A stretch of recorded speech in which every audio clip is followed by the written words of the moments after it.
What's up, everybody? I am your host, Larry the Bearded Wonder. Joining me, as always, is Eddie V. What up? Hello, everybody. Welcome to World 1-1 Podcast. There was going to be a joke in there somewhere, and it just didn't fucking come to me. So, we're back with another Warp World episode. You're bound to get a handful of these every year at E3 week because we cover all the major press conferences. Right now, we're here to cover and talk about Sony's showing for E3 this week. There was good content. It was a very weird and disjointed presentation, though. Yeah.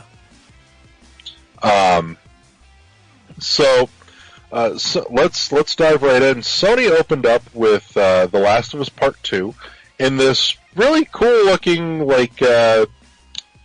church tent thing that was done up to look like the opening and closing scene or setting for the trailer or the segment of Last of Us 2 that they showed, which was really cool. And then after that, they told everybody, all right, let's move somewhere else. It wasn't even that. It's the fact that weird. The guy came out, played the banjo song, and the banjo thing, the incessant music thing was weird. Yeah. Don't get me wrong, the dude playing the banjo was actually pretty good. Like, I would download that track and listen to it. I wouldn't. I would just like... I liked it. I was like, move this along. Like, I could dig it. I couldn't. It just didn't belong there. But the music was good. That was too... No. It didn't... To me, it didn't serve no purpose. I understand what they were trying to go for. It didn't serve no purpose. Yeah, I mean, it didn't belong there, but I liked the music. Like, I would listen to it. It's not what you expect out of when you hear banjo, but in any case. So, Last of Us Part 2. Eddie, they showed us a lot. What were your thoughts here? What'd you think? This is Tomb Raider. In the dark. Like,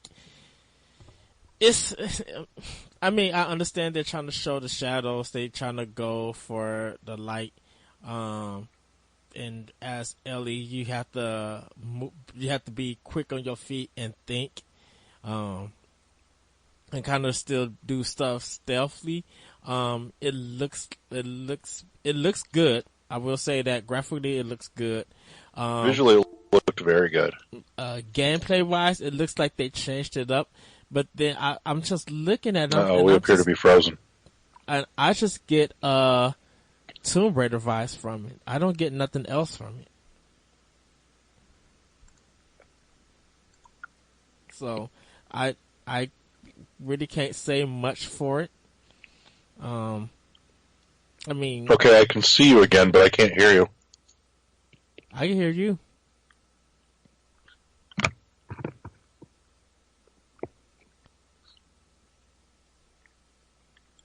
Can you hear me? Yeah, I can't hear you at all. I don't know what the fuck just happened, but your audio's gone. All right, hold on.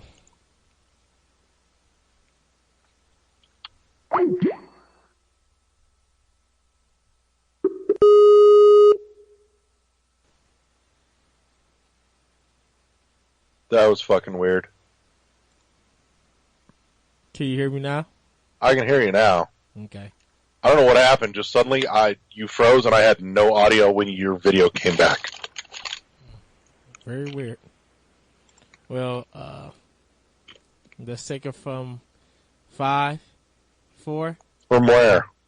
From me, from the graphics. Okay.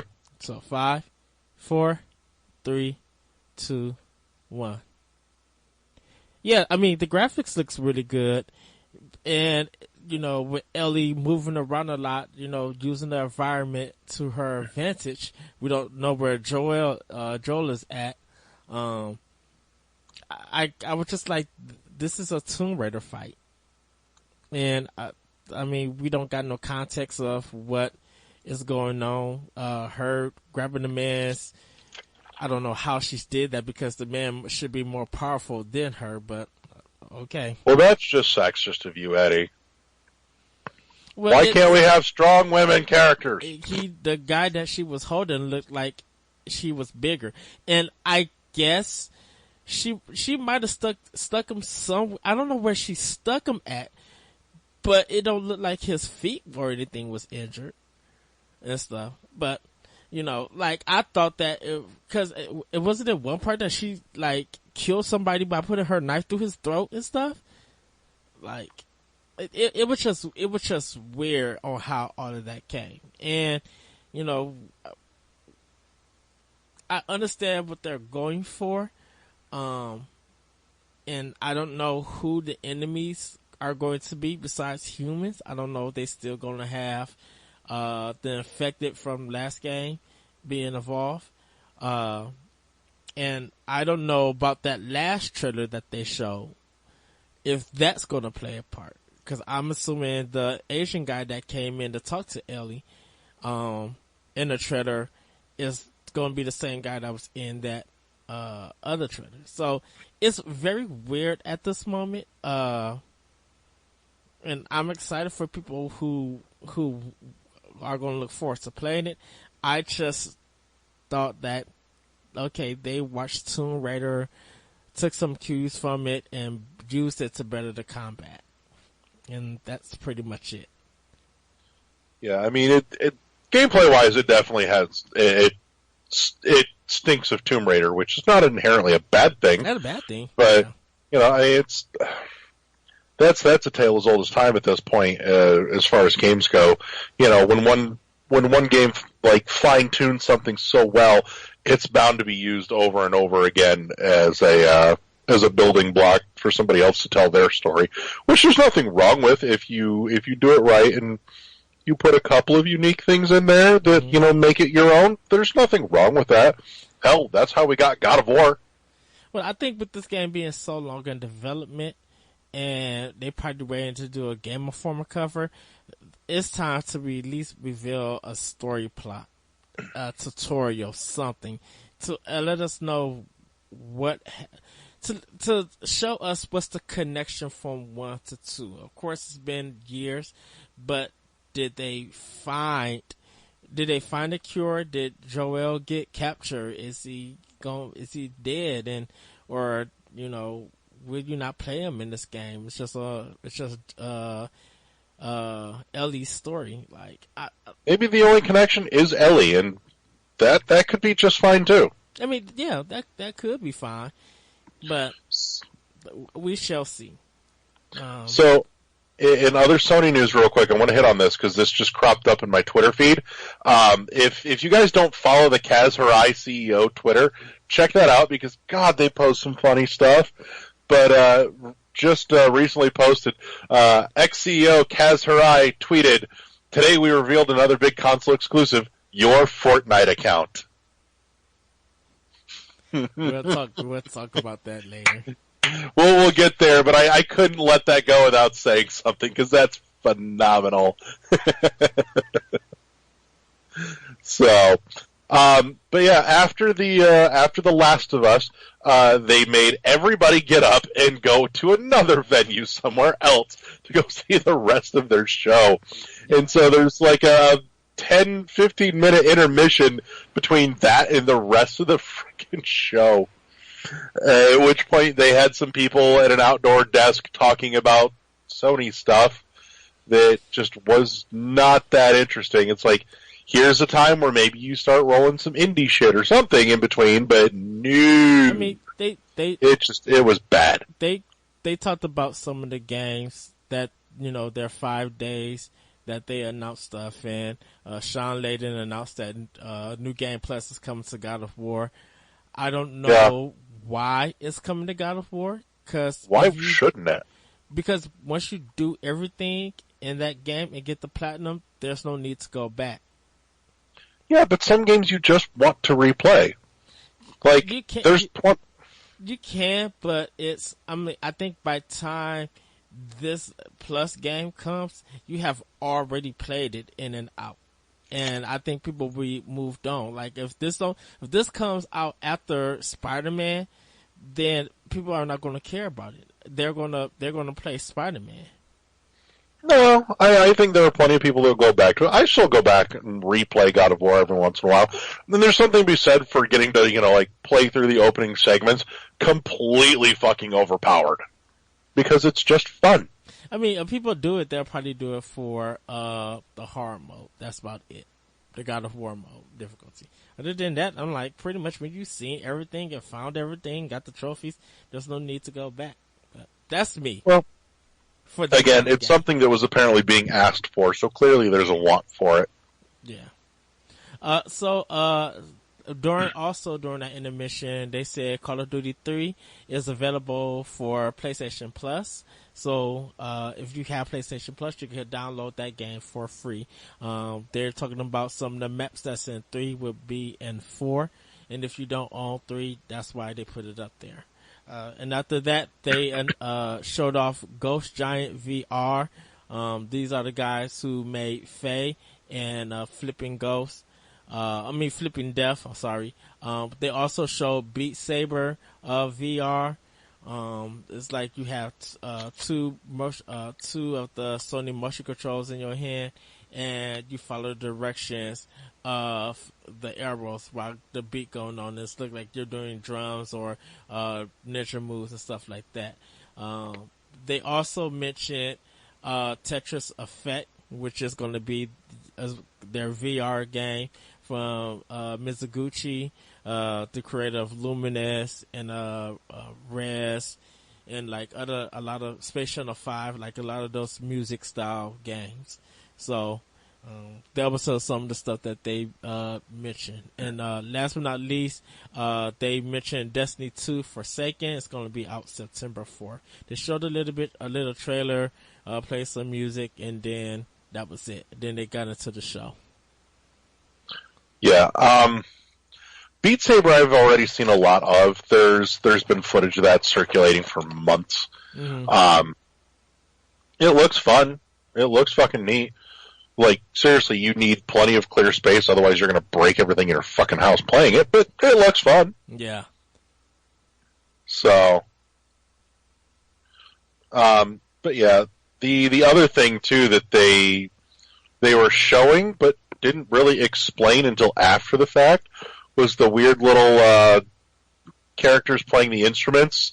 Was all done through the Dreams game. Yes.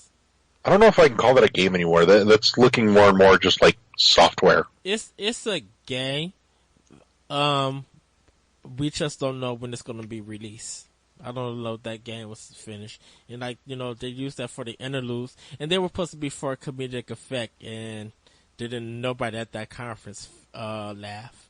Viewers didn't laugh. They was just like, are you guys going to bring this game out or not? Yeah.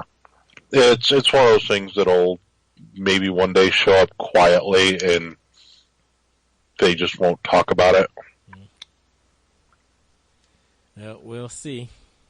I'm getting to the point where I think Sony and Media Molecule shouldn't be together. Yeah, I could see that. Because they're not. I don't know what Media Molecule is doing on their side, and I don't know what Sony's doing on their side. But this stuff feel like it's not working out. Yeah, it's not that either of them are bad. Mm-hmm. It's just maybe they're bad together. I think Media Molecule could get more content out and games out if they were by themselves. Yeah.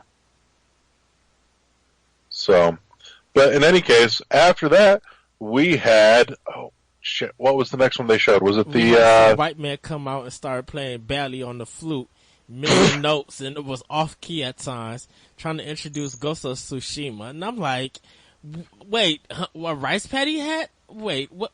No. Yeah, the flute thing, I was not my thing. Like, I actually, again, it was out of place, but I liked what he was playing on the banjo. The guy with the bamboo flute, not so much. Yeah, and I understand what they were going for. Once again, it being long. If he would have played that while part of the trailer was going on, it would have fit better. because they really try to show off how graphically the game looks. And trust me, the game is gorgeous. They really use colors. The reds in that game like really pop. I like that how they use all three TV screens and or movie screens, and you can see just that field with white flowers. And as the game, as the trailer just keep going on, it just looks more beautiful. Like the lighting effect, the water, the destroyed town, the main character, the horse, just the grass, and the background environments, like all of them just look so beautiful. Like, yeah, for with PS4 Pro and with HDR, that being upscaled to 4K, that's going to look beautiful. So Sucker Punch did a phenomenal job. Gameplay wise, it looks fine. It looks really good. Like, I understand what they're going for. Not too much Devil May Cry, or not too infamous, but it feels like there's great pacing with the combat. Yeah. So before I dive a little further into this, I want to talk about the venue that they moved everybody to. Mm-hmm. This venue has this epic, giant, like, panoramic screen thing. And literally the only thing that they showed that used that whole fucking screen was the wheat fields. Like, everything they showed in terms of gameplay was just boxed. And big, huge black sections on either side. Did you see the video on how that all came about? Like, Sony built that? Yeah, that was so dumb. What a waste.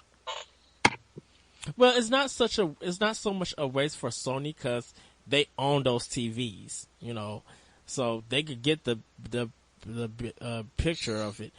I think what was weird is that how in the crowd it might look beautiful, but then when you look at it on your own TV screen or whatever way that you're looking at, it doesn't look impressive. Yeah, it didn't translate well. Same thing with if I'm remembering right, I think Sony had a problem with this last year too. Was when they were showing The Last of Us Part 2 footage, we weren't getting direct feed of the audio either, which was very strange decision making.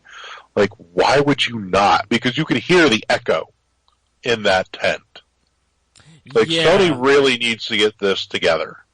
Yeah, the sound was like very weird. Yeah.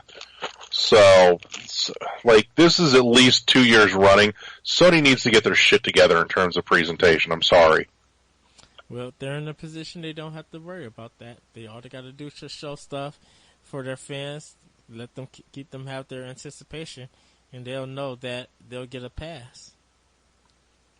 Yeah. I don't think they got a pass on this, but in any case, but yeah, back to the Shadows Die Twice. You mean Ghost of Tsushima? Yeah, that's the one. I'm having a ditz moment. Leave it alone. But in any case, so yeah, like, super awesome looking ninja game. They wouldn't consider it as ninja. They consider it as samurai. I don't care. It still looked cool. Yeah, it did. Like, it looked like they've got a solid story running through it from the little snippet that they showed. It's enough to make me interested. Yeah, it looks like there's going to be, one-on-one battles. Of course, yeah, arena battles and stuff, and you don't know who you'll be able to trust to team up with, because like when the main character teamed up with this female and I think Archer, or she might have been an assassin or something. When they teamed up, she helped them out to get the go. But then, in the end, she wanted to carry out her own agenda and kill them. She didn't want them to kill him. and you wouldn't know nothing about that. So they might have like alternate motives with the characters. Yeah.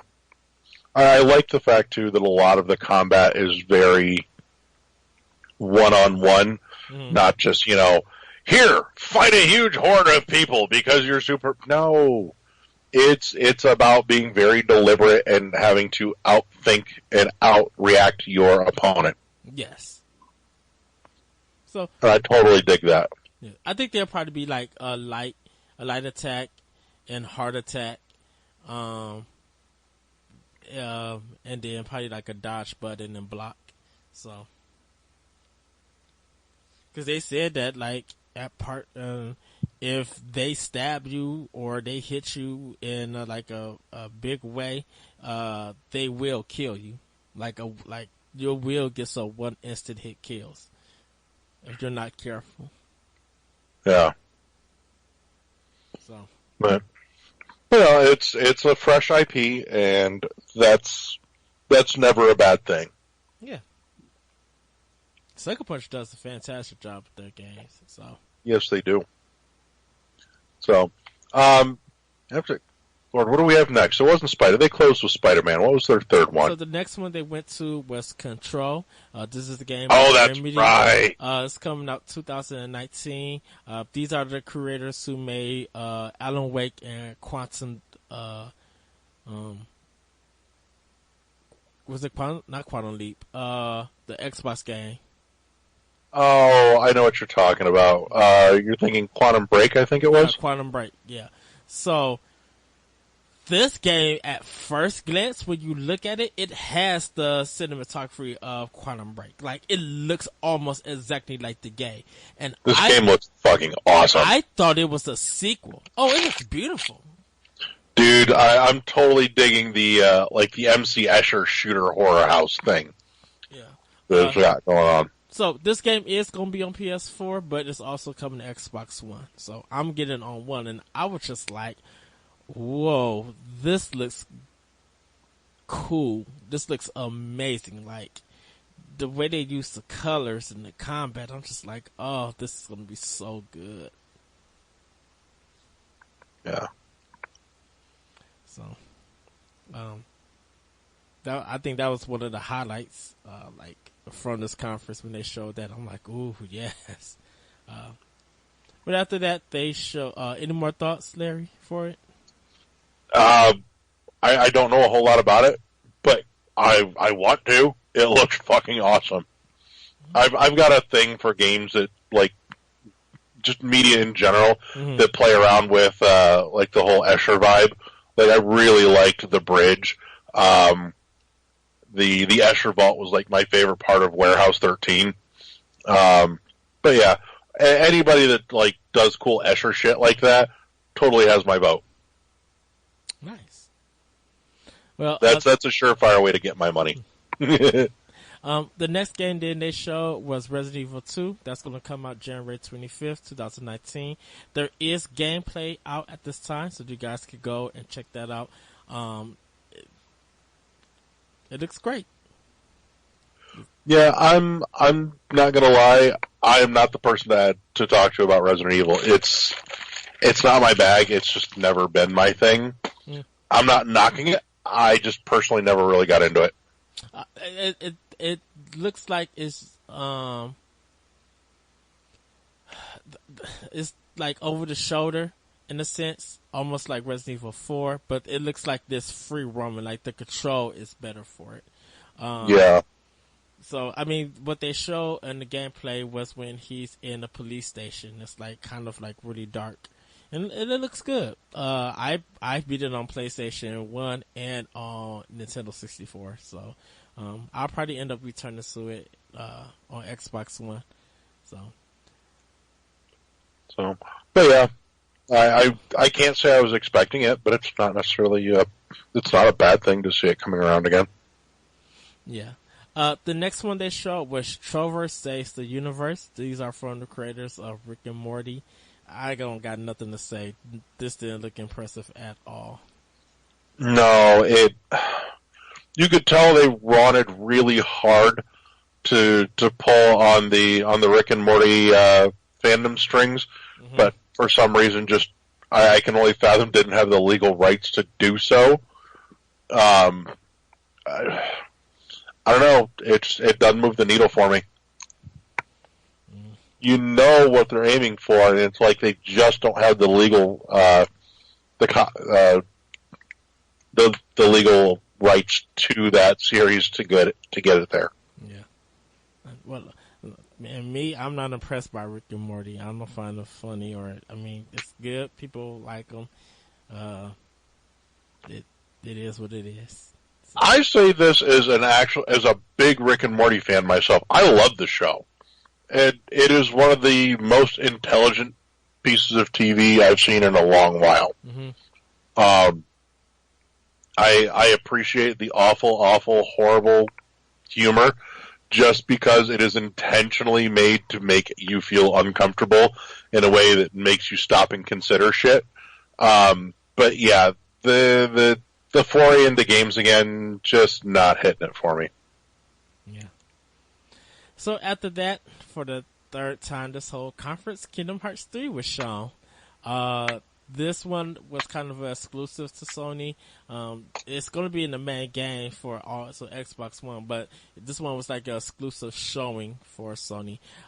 They showed off the world of Pirates of the Caribbean, and then they showed off Kingdom Hearts 3 PS4, and you could buy the bundle of Kingdom Hearts 1.5, 2.8, and Kingdom Hearts 3 all together for, I think it's $99.99. I don't know, have a price point for the Kingdom Hearts 3 PS4. I don't know if it's a Slim or if it's a Pro, but yeah, they haven't really said much about it. Yeah, so and I think that one also comes with I'm assuming it comes with the game. It may not. It just might be the system itself. But you guys can go take a look at that.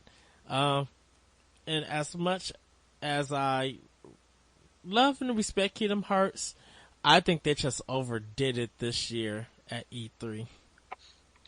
And I think they did that to make up the time for the game being gone.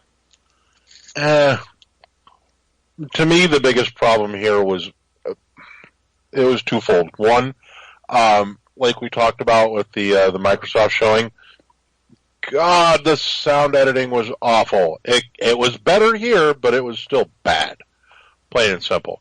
The other thing too is that this was a little bit better for the simple fact that this was a different trailer. But seriously, we saw like the same trailer for this already by the time this aired, like 3 different times. And I was just like, no. Nope. It felt like this game should be big enough that you could easily have like 4 different fucking trailers for this thing to show. It felt like when you seen it at Xbox, you know, it's happy that game is coming and you can see all the worlds that's there. Then when you see the Square Enix one, it's just like this is almost similar to the Xbox one, but they added another scene. And then you see it at PlayStation, and then it goes back to it being almost the same thing with some other changes here, but the big major one was Pirates of the Caribbean being in the game. So that's why I just felt like I understand what they were trying to do, but I don't think Kingdom Hearts needed to. After seeing all 3 of them and taking time to think of it, I don't think Kingdom Hearts needed to be at either Microsoft or Sony, and that Square should have just kept it just to show it. I think what they could have did with Sony, yeah, they're still doing the Kingdom Hearts. They're doing a Kingdom Hearts thing. I think what they should have did was show a section of the game. They probably could have still kept the Pirates of the Caribbean, if that's fine, and then let that go to the announcement of the system, and not added the same trailer that was at Microsoft and Square's. Yeah. This is more on Square than Sony, but they really needed to get their shit together with Kingdom Hearts this year. Yeah. It could have been this totally could have been like the year that Kingdom Hearts just bowled everyone over, and instead we're all kind of left looking at it going, again? And they snuck in a delay for this game. Yeah. So, but, post Kingdom Hearts, what do we have next? Death Stranding. They actually showed. This. They showed some gameplay. They showed 2 new characters. Kind of give you an idea of I guess of what you'll be doing in the game. It's more of an exploration adventure game.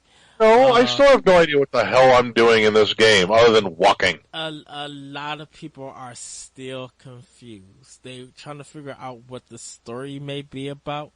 And then, so the baby that's in the game might be a major point, but there might be some technology to keep like these demons and these souls, but it seems like if you make a sound or the enemies that if they see you or somehow get in contact with you and touch you, you get sent to another time. So if you think of where did the Reapers in Doctor Who? Is that it? The ones with the statues with the, like if you look at the Weeping Angels. The Weeping Angels. And like if they touch you, you go to a different era. Or a different they send you back in time. Yeah. So I'm assuming it has that kind of feel, but they're not that fast. So there's been a lot of memes and a lot of trailers cut for it. Someone put the Breath of the Wild music to Normus Reedus walking around with the packages, and then someone did a PS4 Pro exclusive. It is all the stuff from the postal service with boxes for Amazon. I was just like, oh dang! So they was kind of clowning Death Stranding. I think you can find an interview with Kojima talking more about the game. I haven't watched it, but it's weird. It's Kojima. We still are puzzled about what it's going to be. This is Kojima's brain fucking unhinged. This is Kojima without a filter. And it makes about as much sense as anybody really expects it to. Well, I think this promotion and everything that he's doing, I think is hurting the game sales. It probably will sell 1 million because people like Kojima and they want to show what Konami, that's what they get for doing what they did. Mm-hmm. But this is a game that people are probably going to wait for the review. And I think it's going to take a diehard Kojima fans to review this game and somewhat explain it and do a well-developed review if people want to buy it. Because I don't see anything about it that's appealing. Normus Reedus walking around, the environments look beautiful, that's fine, but it's here I think is the hook, because it's got me. It is fucking weird and bizarre enough. I want an explanation as to what the hell is going on, which makes me willing to play it to get that explanation. Yeah. And I know I think Kojima said that it's more exploration being an adventure than it is combat. Yeah. So it has that kind of sci-fi thing to it. Oh yeah. But once again, we don't know Del Toro, whatever his name is, why he's in Guillermo del Toro. Yeah, why he's in the game, why Mika, whatever his name is, why he's in it. Like I'm assuming he's the antagonist. I want to know what's up with the baby. I think he is given. I think he's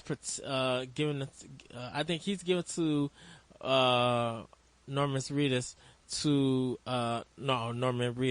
to deliver the baby for research or something, or to be a weapon to fight off whatever timeless ghouls, the time ghouls, I'll call them, to fight them off and return normalcy back to whatever planet that they're on.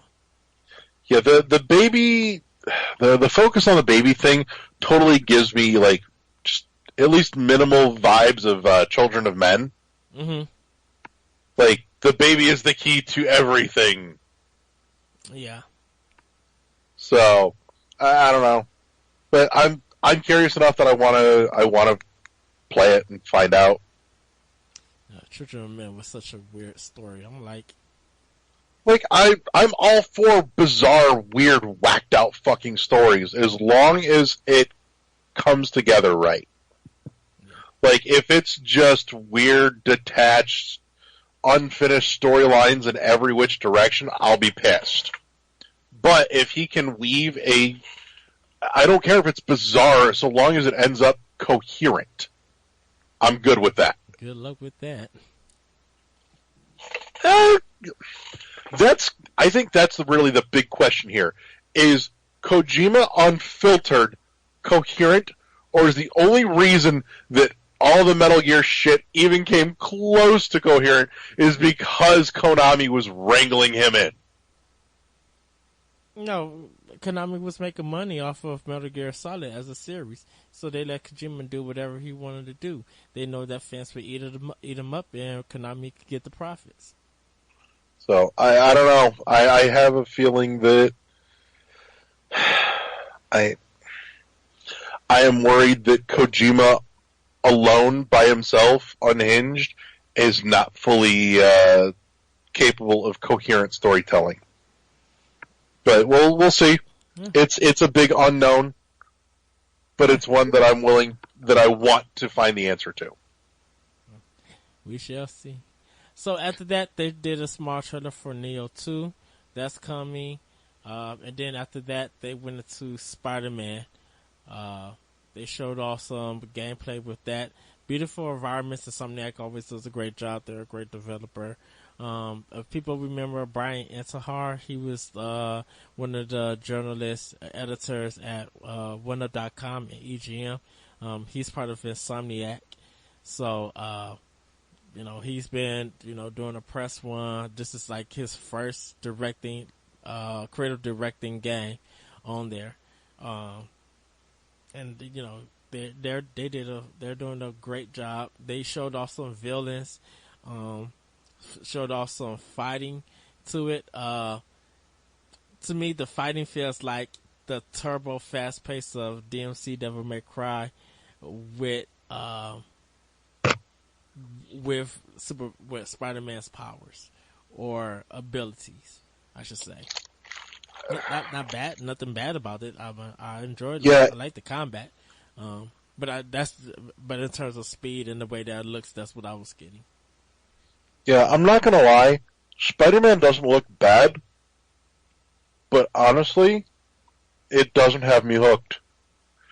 It's one of those that I'm gonna look at and go, unless they come out and show me something totally brain-bending, Spider-Man has the look of generic licensed big-budget AAA action. I mean, I don't see anything that feels super unique here that really grabs my attention. I mean, they're putting all their eggs in it. Yes, they are. And don't get me wrong, it will sell. It will sell, yeah. I'm planning to pick it up. But it just doesn't move the needle for me. So, the last two games, they kind of, one game they talked about, Deracine, which I still gotta wait to get the full name of it. That one is from Studio Japan and from Software. The weird combination of developers come together to make this. We don't know what it is. I think it's about a little girl in an abandoned house or an abandoned psych ward. Pretty music, some different kind of odd drawing artwork. I know nothing about it. I think it's PSVR, but it kind of looks like it. It's another one where there isn't enough here to go on. Yeah. And then Twin Mirror, they they talked about Twin Member in their 5 days up release announcements up to E3, but I didn't hear nothing about this, so I don't really. It's about this man. I guess he's about to go on a venture, or he's running away for something, and I think he says like it's time to do this or something, and you going on a venture. I don't know what it's about, but they showed that they announced that. There wasn't no date announcement or shown content for Final Fantasy VII, Shenmue 3. They had enough of Days Gone. You know, if you subscribe to Game Informer, you would. I was really glad that Days Gone wasn't there, but they should have. I'm not surprised that Final Fantasy VII wasn't there, because if you've been keeping up at all, you know that development on that right now is a fucking mess. Yeah, and they're started from the ground up. So yeah, and they really should have at least said something about Shenmue 3, because they asked up front 2 years ago now for people's money, and people threw their fucking money at it, and lots of it. It wasn't even 2 years. This was in 2015 they announced this. So it's already been 3 years. Yeah. There needs to be at least some verbal update. What the fuck's going on? I have not one idea. Like, if Sony cans that, that's easily one of the biggest free cash. Oh, they can. They can't. Yeah, they can. No, so nope. Sony, from what is said, is that Sony put some money in only for marketing. And that's why they had people do the fundraiser for them to develop it. So the Kickstarters for the development, Sony's money is only for that marketing. doesn't mean it can't be canceled. It can be canceled. It can be canceled. Yes, it can. Just because something got funded on Kickstarter is no promise of delivery. I'm saying that Sony cannot cancel it. But if they do cancel it, then they got to send all those people back their money. No, they don't. Kickstarter is you 100% putting up your money at your own risk. Well, that is true. It happens. But there are some. There's no obligation. There are some developers who will say that they will send their money back, and that's on them if they want. Them, yeah. But they are by no means required or legally obligated. Right, because it's considered as an investment, but I'm assuming like a volunteer investment in a sense. Something like that. But yeah, Kickstarter is no guarantee of delivery. Right. So, that was Sony's conference, and like, to me, okay, Neo 2, yes, because Neo's is a great game. Spider-Man, Ghost of Tsushima, and Control, like, those 4 games were kind of like the highlight for me. Everything else was just like, you showed up, showed some gameplay, you know, you did what you needed to do. Yeah, I mean, the content wasn't bad. The presentation was terrible. What was this? And that was a super thing of Sean. They didn't be like, this is not your normal kind of church. So when you go to church Sunday, I'm like, what they got to do with a conference? He was trying to be funny, Eddie. He felt miserably because it looked like they was having cocktail hour. Like what kind of dance? That was nonsense. And I'm thinking that when they actually cut to the guys sitting down, I'm thinking, okay, is this Treehouse Live but done poorly? Because I was lost on what was going on. It was very poorly put together, and I really hope. I hoped last year that they had learned to do better, but clearly we went in the wrong direction here. So, but in any case, yeah, that's Sony showing overall middling. Not the worst thing to crop up this year, but a far cry from the best. Yeah, they did what I guess what they needed to do, but it still was underwhelming. They didn't need the musical acts. We already know that they're the leading platform, but more people still buying Switches, so talking more about that than Sony. But overall, all of this stuff we won't see until 2019. and Yeah. to 2019 in the future. And yeah, we know Spider-Man is pretty much the only game that's coming. Probably also with some PSVR, but I'm like, after Spider-Man, what is there like really to look forward to on PlayStation? Destiny 2. I mean, they have a lot to make up for, and you know, if this for a second doesn't get players back, it's a wrap for that. Yeah, I think we're in for an interesting inversion here, because suddenly Microsoft is starting to get their shit together in terms of first party IPs, and Sony is kind of lagging. And dude, Call of Duty 4 is in another controversy that I did not know. And this has to do with the Season Pass DLC. Because there was just like, there's some maps and a couple of zombie modes or something that's locked away. There's some things that's like literally locked away, and you only could get them if you get the Season Pass. And I think the Season Pass is $40. So you have to pay the $60 plus the $100. I mean, dumb thing is dumb. Yeah. So I don't know what's going to happen, but if Battlefield 5 comes out stronger than Call of Duty 4, and the content they stand up to free content where there's no loot boxes and there's free DLC, yeah, Battlefield might actually be Call of Duty 4. It'd be nice to see Call of Duty kind of get its teeth kicked in for a change. So I'm really tired of the annualized bullshit. The only Call of Duty game, and we've talked about this, that looked even remotely interesting to me in the last 8 years was Infinite Warfare. So, but that's a wrap for Sony, and that's a wrap for us for this go-round of World 1-1 Warp World. We're going to be back with the coverage for the Nintendo press showing, as well as we're going to do one big show to lump together all the third-party pressings.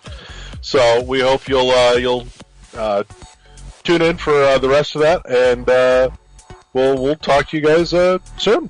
All right. See you guys later. Next time on World 1. Peace.